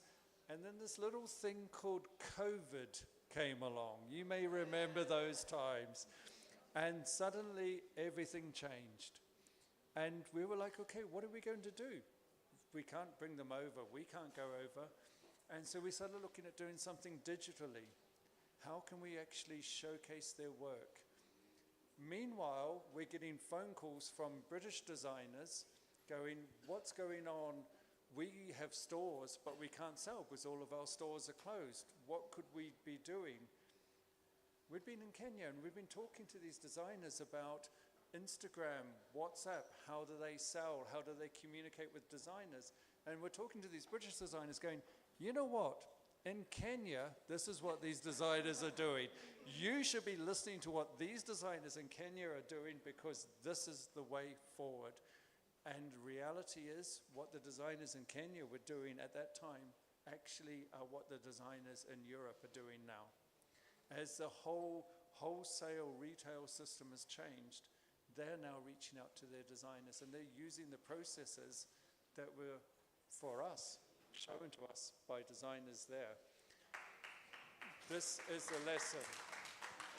We all have our ways of doing things, and there's no one right answer or wrong answer. There's ways that we discover that it's a two-way communication. Absolutely. And also, I mean, firstly, a few of you mentioned the power of collaboration and the power of learning from each other. And I think that is kind of my main motto, my favorite word, collaboration. And through that, we can succeed and we can utilize our talents and we can go further. I mean, there is a reason also why we are here and discussing fashion. I'm sure maybe 10 years ago, these conversations on this sort of scale didn't happen. If they did happen, they happened on a very small scale in a very niche market. I mean, the reason is that currently... So, I'm going to read out some All facts. right. I'm going to read out some All facts. right, you do them. Okay. According to sources on the internet, so I can't... Facts on the internet. Across Africa, the fashion industry is worth $31 billion. $31 billion. And it's projected to grow to $50 billion by 2030. It's one of the fastest growing fashion markets in the world. $15.5 billion of textiles and apparel are exported annually from this continent around the world. 80% of the workforce are women, and SMEs, small, medium enterprises, the little businesses, the ones that we all know, they make up 90% of all of the industry. Yeah? Demand for high-end... Somebody's making the money, right? The demand for high-end African brands is due to rise by 40% by 2030. This isn't just a little thing. When people say, why are you in fashion? It means nothing. This is actually a serious business. Gilmore and I were talking today. Fashion is how we communicate with each other. Even these people who say, I don't believe in fashion, you say, well, look what you're wearing. They go, yeah, I just wear this because I don't care. And you go, well, if you don't care, let's exactly what you wear. And they will be like, oh no, I like what I wear. They represent themselves through their fashion. If it's a businessman and they're wearing the white shirts and suits, and they're saying, I don't care about fashion, you go, okay, let's wear a pink shirt. Let's wear a pink suit. Let's wear a dress, because you don't care, but they do care. Fashion is how we communicate, and it's one of the most fundamental forms of creative industries and of communications. And it's a proper industry that matters. Yeah. Yes, so you should be proud that Africa is one of the fastest growing emerging fashion markets at the moment, right? You should be, because look, the world is tired of what is out there. You guys can offer authenticity. This is what you already have, right? This is within you. You're authentic, you're original. That is the first thing. And the second thing, what we discussed and Anne touched up on, was the sustainability. Slow fashion is what you guys do. People are really, the world is focusing on this now. This is what you already have. So own this, enjoy the fact that you are the ones that actually are leading this, you owning this. And I think this is quite beautiful to see, right? And you look at the design work, your bags are beautiful. Yeah, truly beautiful. And I honestly believe, and this is, we've worked in Kenya, Ethiopia, Senegal, Rwanda, all of these places. And what we're seeing coming through, these are the things that are going to drive fashion, design, music. I listen to BBC Radio 6 music. The amount of music from this continent that 5 years ago didn't exist. Now we're hearing it more and more and more, and it's going to grow. And what we saw in Kenya from when we first started with the designers there, they became the leaders. When we said, what's Kenyan fashion? They're like, well, Kika Romeo, and there wasn't anything else. Where now there's this whole new generation that's coming through, whether it's Apeka, whether it's Severia, whether it's Casero leather with the bags that he's doing, and all the streetwear brands that Anne mentioned. And they're now forming this new identity, and a new identity of what it means to be Kenyan, and a new identity out to the world. We've seen this with our designers that we've been working with over the last while. The ones in the back, the cheeky streetwear guys who are in the back, I can see you back there, yeah? They're a little bit nicer, it's a bit closer, more kind of ready to wear, the high-end ones and all of that. But it's like, you guys are going to become the leaders of what people think Zimbabwe They are fashion the is. leaders. They are the leaders. Because, you know, you kind of say, but what does Zimbabwe fashion mean? And I remember back when Brazilian fashion or Australian fashion didn't have any meaning, and this wave of designers came out, or Belgium with the Antwerp 6 and like that. No one had an idea what it meant until somebody said, this is what it's all about. And then this new generation comes through and pushes forward, and then the world kind of goes, oh, that's what it's about. Needs us to finish. She's lurking here. She's going to start prodding me in a second. We can talk all night, and I'm also aware that everybody wants to go to the bar and have their last drink. But honestly, we would like to say we've had the most amazing time here. We've met incredible people, our hosts and partners and the designers, and everyone we've met on the journey. And everyone's had such a smile, and it's, you know, we've had such great conversations, and we've really, really enjoyed Zimbabwe. You guys rule. Hey, what can I say?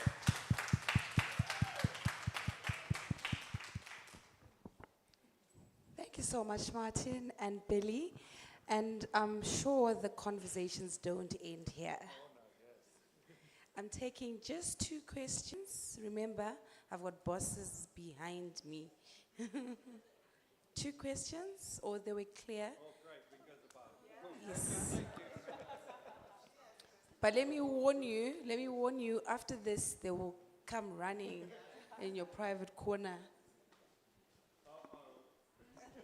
So I wanted to ask you your experience in the continent with the other young creatives compared to what you've experienced in Zimbabwe in terms of the quality of their work and their creativity.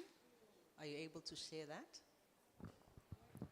So I think that the creativity that we've seen here has been as equal, if not better, than in other countries as well. Yeah, I think that there is so much talent here and such. The one lesson that we've wanted to share is collaboration. By working together, there is strength together, work together and do things together and work with the other creatives in music. There's a lovely guy I met before who's doing music delivery and all of that. Working together, it's with other creatives and you push something forward. There's strength together. That is my lesson that I've seen, and I mean, I've been so impressed. I also think every designer has their own identity, so we shouldn't really compare.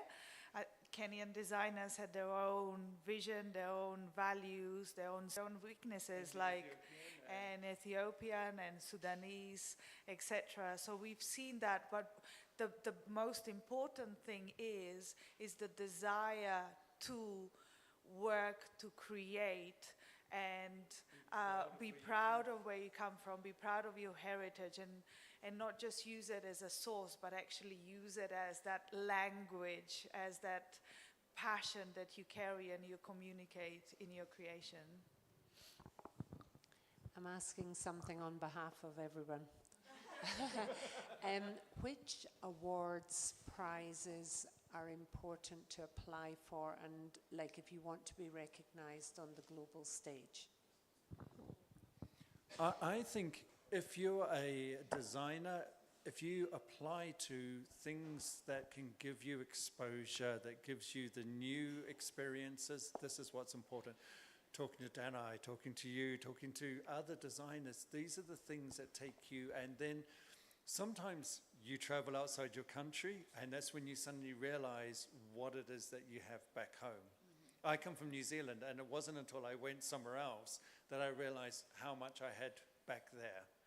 And there's all sorts of prizes and opportunities. I don't even want to call them prizes, opportunities, you know, and the British Council and other organizations, they offer these opportunities, and it sometimes doesn't matter whether it is money or experience or such. It gives you something that you can build your business with. So yes, I mean, one of our designers from Kenya actually is a semi-finalist in the LVMH prize, which is like the most prestigious, I think, the most prestigious things. He is a designer, Autumn, because you know him personally.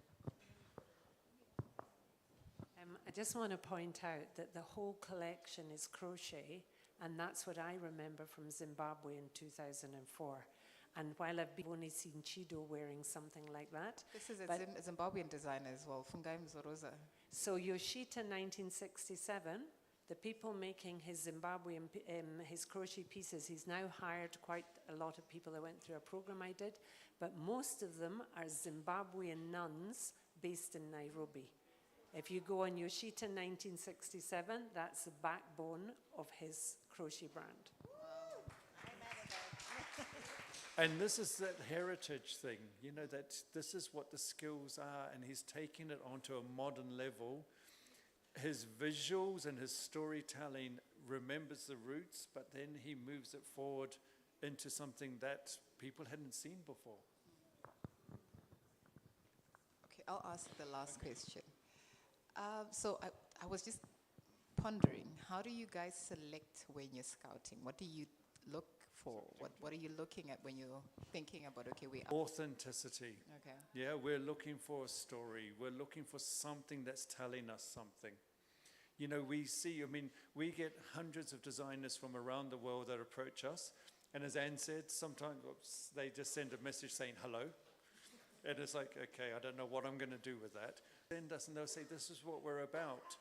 And we look at them and we're looking at it, seeing what is there that's new? What is there something I've not seen before? And often that's based around being authentic. You know, taking something, even what's on the streets, even what you see day to day. In England, we don't see that. And so you can show us something that's not been seen before. The crafts and the heritage are things that we've not seen before. You make it into something modern, desirable, like your bags. You take traditional crafts or take a particular vision, then it becomes something fresh. If you copy what Chanel, any other brand's doing, then we go, yeah, whatever. But showing something that's authentic is important. Thank you. Authenticity is one thing, but just want to add also is knowing the right place, right?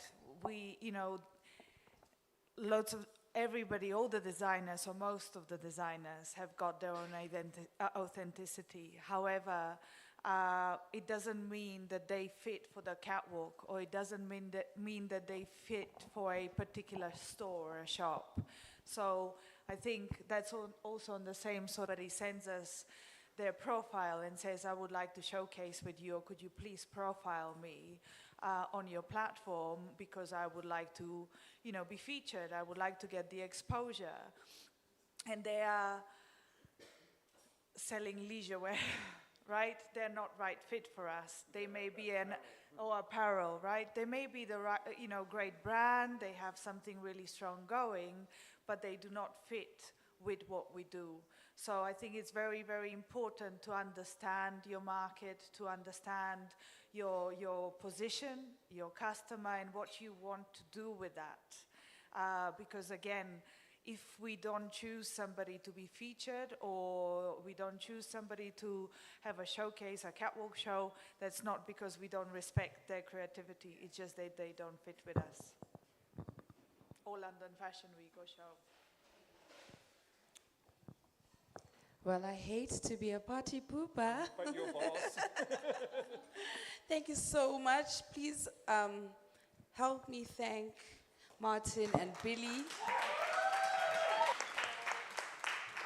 from Fashion Scout all the way from London. Thank you so much. It has been a beautiful evening full of amazing conversations, and I want to believe this is not the end. But before we officially open the dance floor, I'm joking, I'd like to call upon Danai from House of Stone Showroom to give us a vote of thanks. So much, Leanne. Isn't it wonderful that you actually have experts that MC and not me? But thank you, you were brilliant.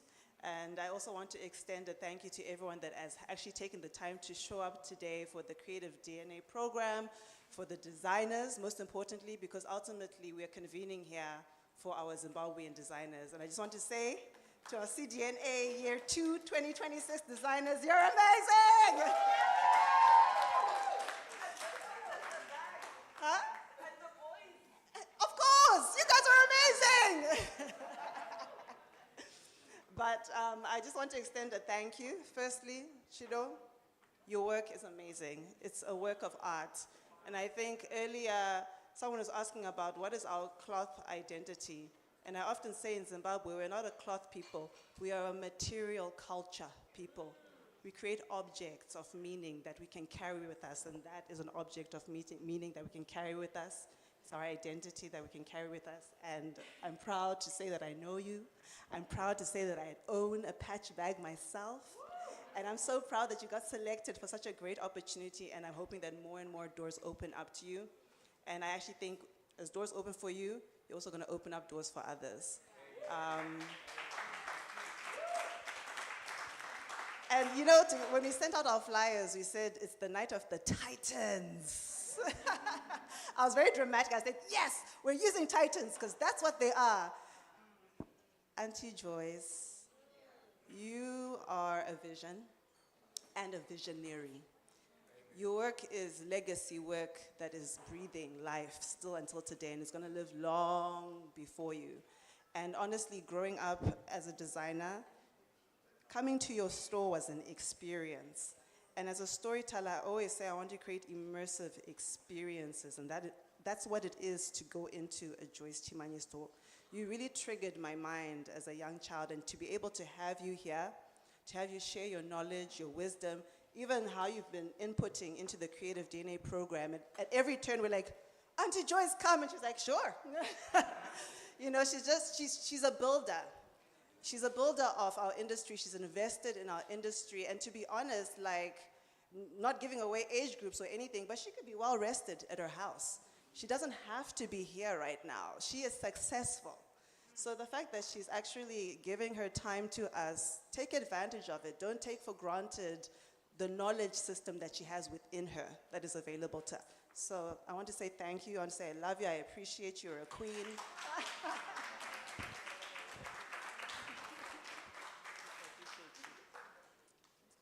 Anne, oh my gosh, thank you so much.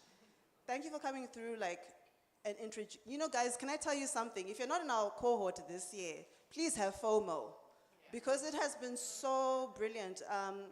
Yesterday, Anne took us through costing, and in all the years that I've done costing as a creative, I've never engaged with costing the way she did it.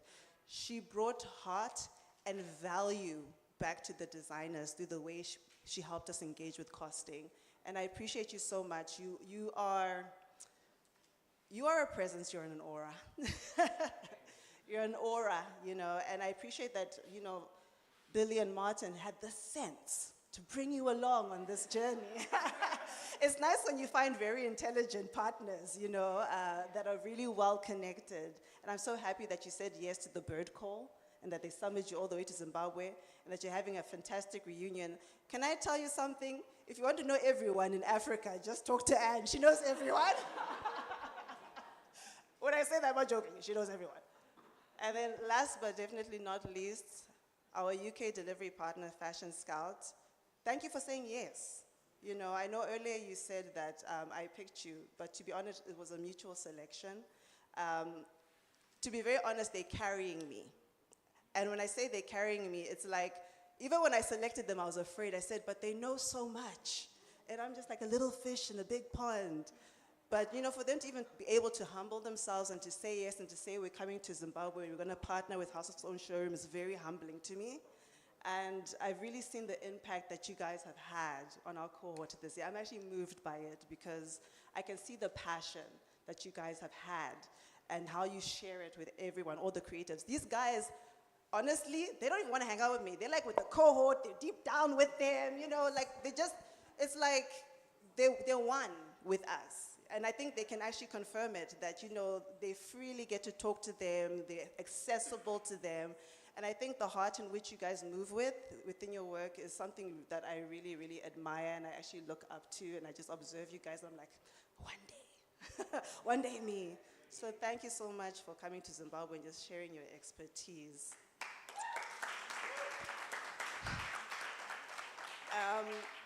And of course, you know, we have to, you know, thank our partners, you know?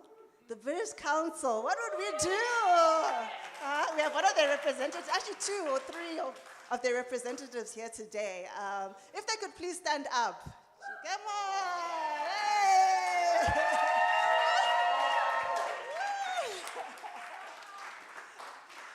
What, you know, to be honest, I don't know what we would do with the British Council. You know what I mean? They're like the headmasters. But yeah, the British Council, in collaboration with the Embassy of Switzerland in Zimbabwe, honestly, they understand the power of resourcing such projects and investing in our creatives. And we wouldn't be here today if it wasn't for them, and we appreciate that greatly. And I said last but not least, but to be very honest, the people that I really want to thank are my team. One thing that I learned, especially during Creative Economy Week, and I'll mention a name through Rutendo Denise, is celebrating the people that help make the vision become a reality. I want my entire team, not even mine, the Creative DNA team, your people. Rutendo, come. Where's Asha? Where's Marlon? Where's Tinashe? Like, where's Nakai? Who am I forgetting? Where's Natalie? You know, where are my amazing people? Maybe Natalie's just stepped out, but Asha's here. I really wanted to publicly thank you because honestly, these people helped me carry all of this. It's not me as an individual that's doing this. It's truly, truly teamwork. I actually say that they are my brains. They are the creativity. They are the muscle, and they are the hustle. So I'm incredibly thankful for you guys. I'm incredibly thankful for you guys. I love you. And then, obviously, our collaborators for the night, Cultured Republic, come to see, come on. Yeah, and the whole gang. I don't know why you guys are acting like too classy. I won't. I wanted to thank Cultured Republic for saying yes to the artists. They're very professional settings. So, you know, when I approached Mr. TC over here and I said, the artists need to connect with the business people. He was just so willing. As you saw the level of professionalism that they brought to this event. And it's something that I really want to emphasize within the creative spaces, that we can be creative, but we can also be extremely professional. And so that's something that I really want to amplify within our creative community, to also understand, as Billy said, I mean, not, was it Billy or Martin? One of the two. They won, anyways. He earlier said that we are in creative business. So being a creative business person, you must also be professional. And we'll go back to the joke of, please don't send me a hi. But thank you so much. And there was a special guru in the house. Where is he? Gilmore. Gilmore! Oh no! But I want to thank, I call him Uncle Gilmore for kicks. I'm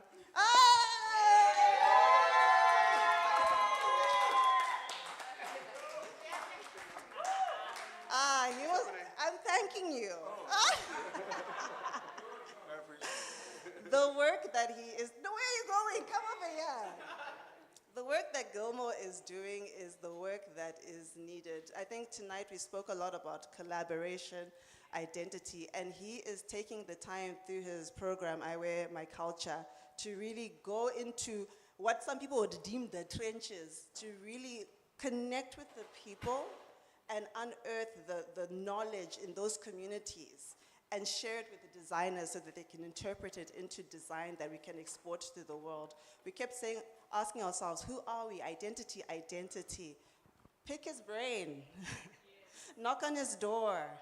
Connect with all the research that he has done. Like, how many years has it been now? You've been doing it for 5 years, guys. 5 years worth of knowledge. You meet this guy, all you want to do is kiki with him, but not really ask him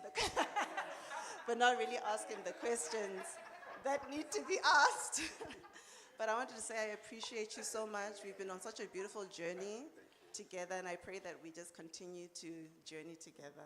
I appreciate you. Thank you. I take your cash. But I hope I haven't forgotten anyone. I want to wrap it up. Guys, this has been incredible. I appreciate you. Can we just all mix, mingle, and have a fantastic time? Or go home and sleep. You know, there's that too. Thank you. Okay, without taking anything from what Danai here has already said, I know most of you don't want to slip into anyone's DM and be awkward and say hi.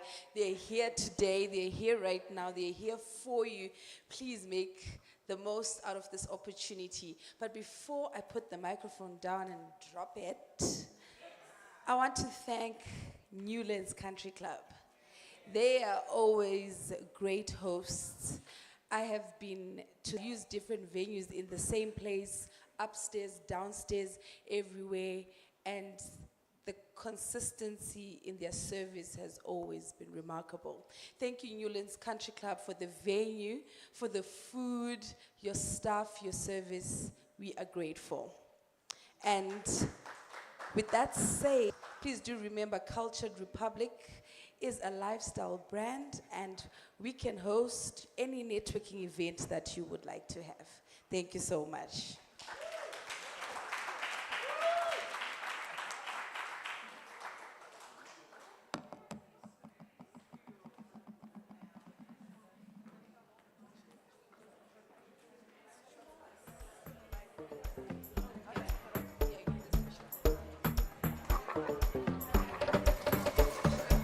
Go and engage with the designer's clothing that's outside.